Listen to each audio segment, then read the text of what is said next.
Good afternoon, everybody. Hope that you are doing well today. So we are Pilsen Alliance, and my guest today, I'm going to let him introduce himself. Okay. Hello, everyone. Good evening. Thank you for watching. My name is Moises Moreno, community organizer with the Pilsen Alliance. Very happy to be working with Rosa Esquivel and with the great organization of Pilsen Alliance. Thank you very much. So, as I say before, we are Pilsen Alliance. You can, if you want to get involved in social justice, you can visit our office, which is located at 1744 West 18th Street. You can give us a call at 312-243-5447. 5440. 5440. Yep. Or you can send us a message to our Facebook page, which is the Pilsen Alliance. And basically, if you have any problems with evictions, you want to know about tenant rights, or any type of issue in the community, we can help you get resources for that. So, today we're going to talk a little bit about the political history of Chicago.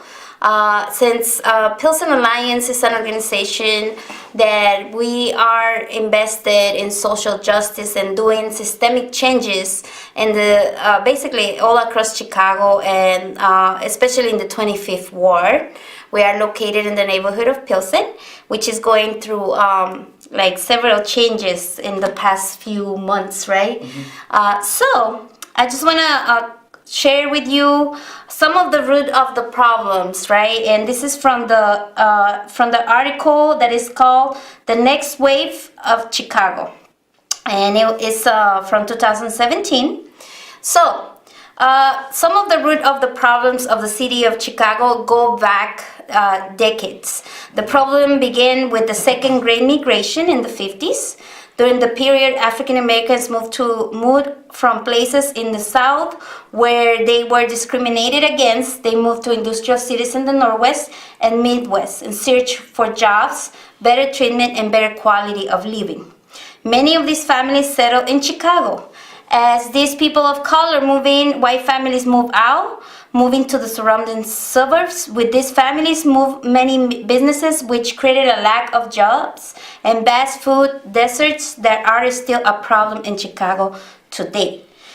Those people of color who saw the problem tried to move to the suburbs, but realtors will refuse to sell houses in the suburbs to them, which as they created what is called the redlining.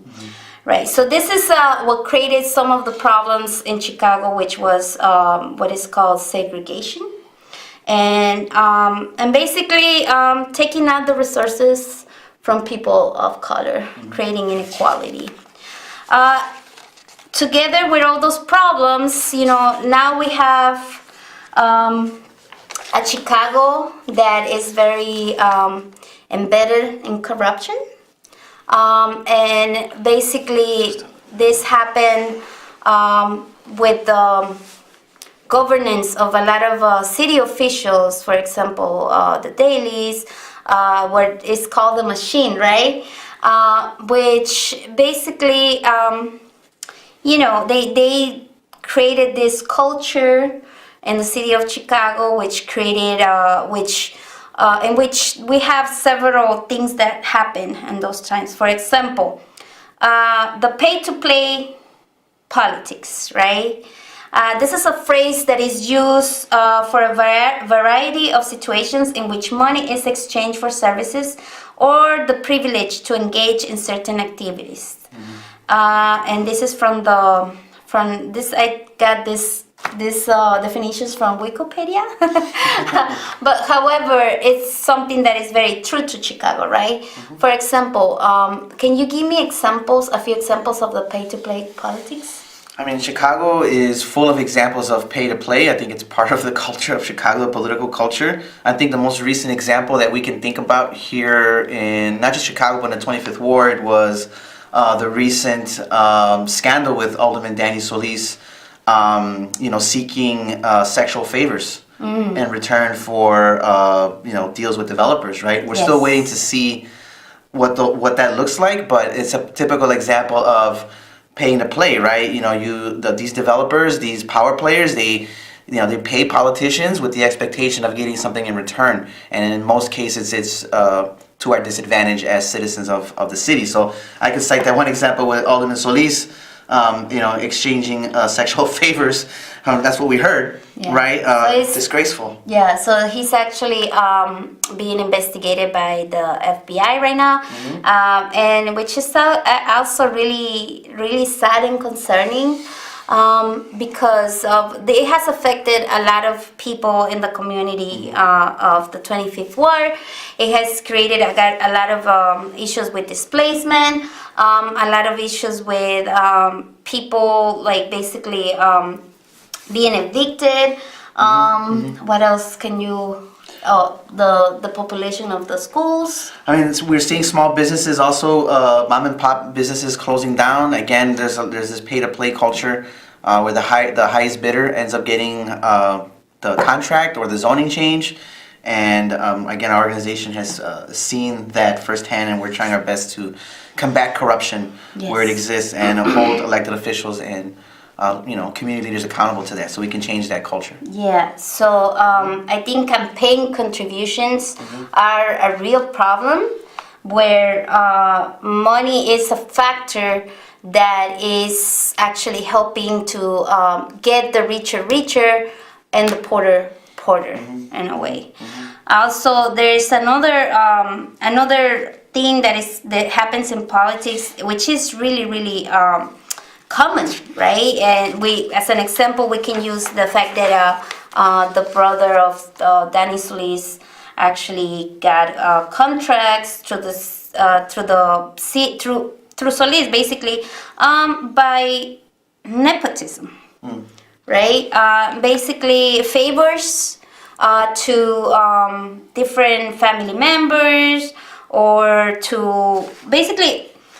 Nepotism is something that it will help personal friends. It will help the family of politicians. There's different.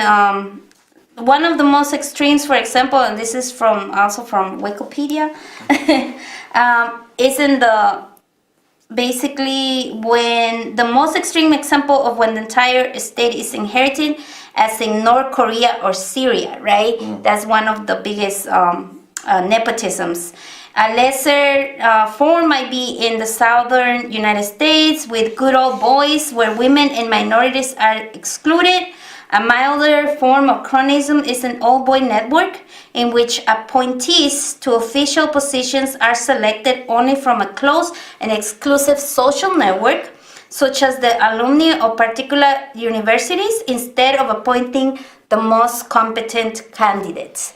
So this is what nepotism is, and like it says, right, it's problematic because people might just get, let's say, I want Moises, he's my friend, so I want him to be my committee man, right? But he might not even be prepared for the job, so that's problematic. So this is another example. Bribery, which is a little bit similar to pay-to-play politics, is basically the act of giving or receiving something of value in exchange for some kind of influence or action in return that the recipient will otherwise not offer. Bribery is the offering, giving, receiving, or soliciting, or any item of value to influence the actions of an official, of a person in charge of a public legal duty. So that's what bribery is. So these are a few examples of the corruption that could happen in Chicago, but there's other forms of corruption. They go from extortion, cronyism, parochialism, patronage, influence peddling, graft, and embezzlement. So this is basically corruption may facilitate things such as money laundering, or other things that is not restricting to this activity. So that's a little bit why we are here in this state of what Chicago is now, right? So I say now, moving forward, we have a lot of people running that are more progressive, but they still have to. They're going to find a lot of problems inherited from all this corruption that is coming back from the machine and different dynasties and families that have governed the city of Chicago. So what do you think will be like some of the top issues that the city of Chicago will be confronting as in now? I mean, we're in the front lines, Rosa, and so our viewers can understand that there's a lot of issues that are very important, right? From an organizer's perspective, I think some of the biggest challenges is changing the culture, right, of our government, of our community leaders, and I think you were mentioning some of the aspects of corruption. Nepotism is a big one. I think we've seen some really gross examples of that in our local government. Notable names like the Dailies, the Barrios family, in most recently even the Acevedos, for example, right? Because passing power from one family to another really undermines the value and the power of a participatory democracy, right? So we need to start with changing that culture, that it's not okay. It's not okay to continue these corrupt practices of nepotism, of extortion, of pay-to-play politics, smear dirty campaigns, all the things that Chicagoans unfortunately are so used to. This is the time that we got to stop, put our foot down and start demanding some real transformative change. And I think it starts with the culture. Yeah. So some of the things that I just, stop me when you feel necessary. I just definitely think we need to start with term limits, for example. We see a lot of corruption that keeps going because there's a lack of political education and lack of term limits. So that's why you have politicians like the Madigans and the Dailies that stay in power for so long, because there is no checks and balances. So we got to start with basic political reform before we can get to policy.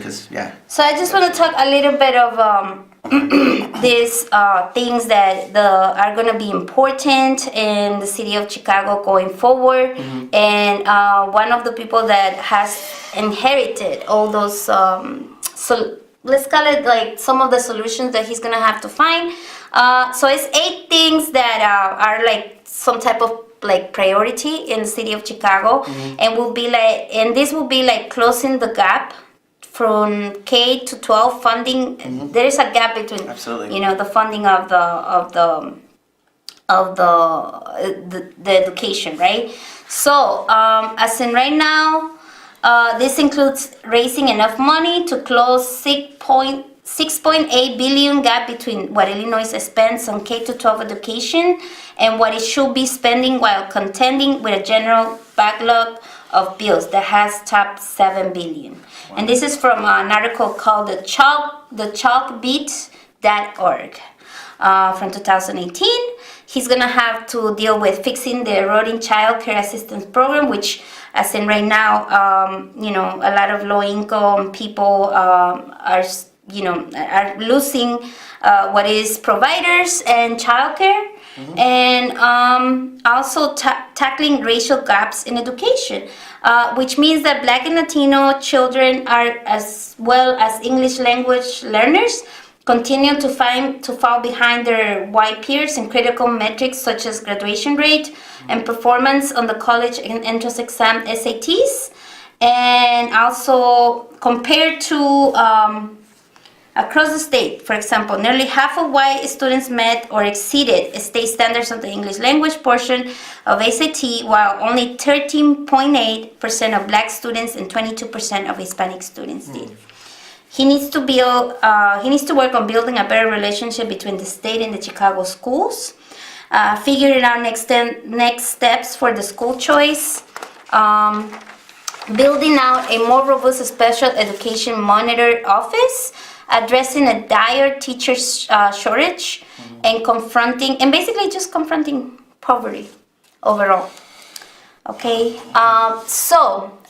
what does that mean? What are other issues that they're going to encounter in the city of Chicago? Maybe you can like help me with that. For example, the school, CTU, right? The schools and the relationship between Rahm Emanuel and CTU. How that created a lot of issues with the schools. Yeah. Can you tell me a little bit about that? In terms of what the relations look like, or what? Basically, what happened, like the closing of the schools. Yeah, the mayor. I mean, the mayor closed down 50 schools. In primarily black and brown communities, and it was an insult to our neighborhoods, and it was an insult to our teachers, right? Because Yes. they're also there in the front lines. I think this outgoing mayor has made it clear his opposition to support an elected school board, elected representative school board, to actually fight for fully funded, equitable schools, neighborhood schools, including special ed. Again, this mayor has just been consistently attacking our public school system, pushing for more charters, and even one point wanted to build a high school for Obama when we have schools in our communities that need resources. So Yeah. that's kind So of gives you an idea why basically- it's CTU and So Chicago, so this mayor, what he did really good was that he prioritized charter schools over public schools, which has had a detrimental effect on our neighborhoods, right? Right. Because also there was a lot of corruption in this type of schools, right? There was a lot of the reeling of money, which is also part of the corruption. But I really want to talk a little bit of gun violence, which is an issue that has affected our youth. And it's an issue that basically a lot of young people, specifically people from 18, I would say even younger, right? Oh yeah. To like 30s, young adults have died in Chicago because of gun violence. So I really love this article that is from HarvardPublicHealthReview.org. This article tackles gun violence in a different approach. They talk about gun violence in Chicago being a public health emergency, right? And it's basically depending on the neighborhood where you live, right? It could impact your life expectancy, wealth, health, and the likelihood of encountering gun violence. Segregation drives the persistency of poverty, premature death, and violence in Chicago's most challenging neighborhoods. An epidemiological approach to assessment and public health approach to policy and mitigation are desperately needed to address violence in Chicago. Pundits have suggested numerous solutions to gun violence in the city. The idea of solutions presupposes an understanding of casualty. Typical solutions advocated include better neighborhood policing, tougher gun laws, sentencing reform for violence offenders, and expanding prison capacity. Yet, all of these solutions point to a misunderstanding of the core issues. The purpose of this report is to shift the violent crime paradigm. How do you say this word? Paradigm, while examining the influence of structural and institutional segregation on health, poverty, and gun violence. So this is a very different approach, right? And this is coming from a person who has worked in Chicago. This is a social worker that has worked in the city of Chicago for 25 years, specifically in communities of color, where he has encountered these problems. This is where it comes from. What do you think about this? Well, I thank you for sharing. I think I agree with the main point that gun violence is a public health crisis. I definitely think that the priorities of our city are not in the right place when it comes to addressing this specific issue. Closing down of the public mental health clinics did not help. The closing of public schools didn't help. the disinvestment and all around in our neighborhoods, Segregation. all that. It just adds to the problem, right? And then on top of that, the city just recently passed $95 million police academy, the Yes. cop academy, The which cop academy. which had a lot of youth resistance to this, right? Yes. And it just seems like elected officials just don't see it, right? They just don't see it. We can't police our way out of this crisis, right? So I mean, bring we more have- resources. We have been working, policing the neighborhoods for a long time.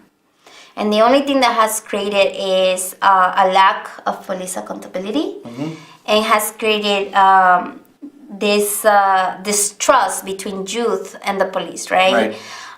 So on the side of creating a policy around police accountability, we need to reopen those mental health facilities.